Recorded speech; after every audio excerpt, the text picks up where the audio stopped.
my name is Ashley Dunlap, and today we're going to talk about mental health. Today I have my sister and my brother, Lola and Casey.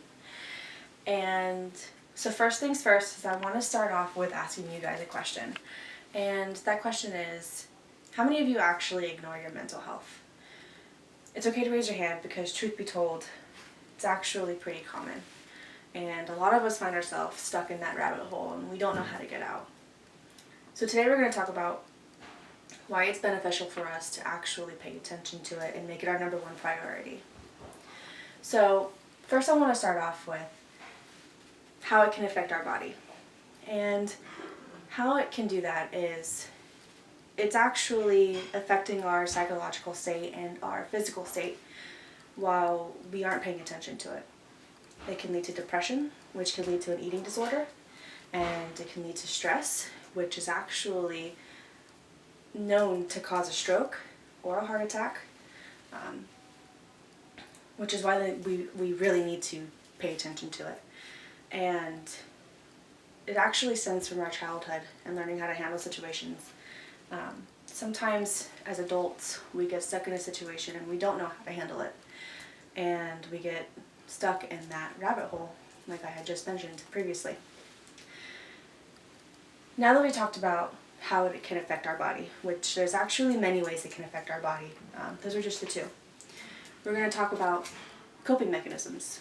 And being that I suffer from depression and anxiety myself, I've been from doctor to doctor, and one thing that I've asked them is, how do I live with this without taking medicine? Because I don't believe in happy pills. I believe that being it's a mental illness, it's something that I need to learn how to live with.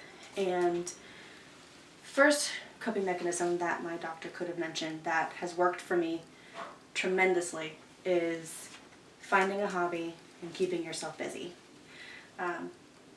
One hobby that I picked up is crafting, and another thing that I picked up was theme park hopping. Constantly busy, constantly keeping my mind busy. And if you do this, you don't get stuck in that rabbit hole.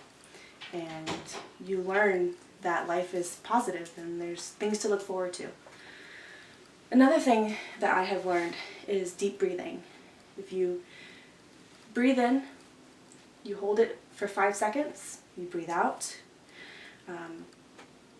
It's a great coping mechanism in learning that everything's going to be okay. Actually, Emmy Pabon, back in 2019, Emmy Pombo in 2019 wrote an article in National Illness Alliance and said that deep breathing actually sends shockwaves to the brain that lets your body know that everything's okay. So next, we're going to talk about how to live with this. And how to live with this is just learning how to stay positive. Get rid of toxic people. Toxic people are not going to help you. It's really hard to realize who is toxic in your life, but once you do, I promise your life's going to turn around. Find support. Find a support group. That's going to help you weed out the toxic people in your life, and they keep you accountable, they keep you going, they push you to do better, they push you to live better. This is all going to promote a healthy lifestyle, and it's going to help your health, and you won't find yourself stuck in that rabbit hole because you're going to have your support that's going to help you. So today we talked about how it affects your body, how mental illness affects your body, how you can cope with it, and how you can live with it. I hope that today you've learned that it is possible to live a positive life with this disease, and I hope that after today you've learned a thing or two, and I most importantly hope that you've learned to choose to be happy. Thanks.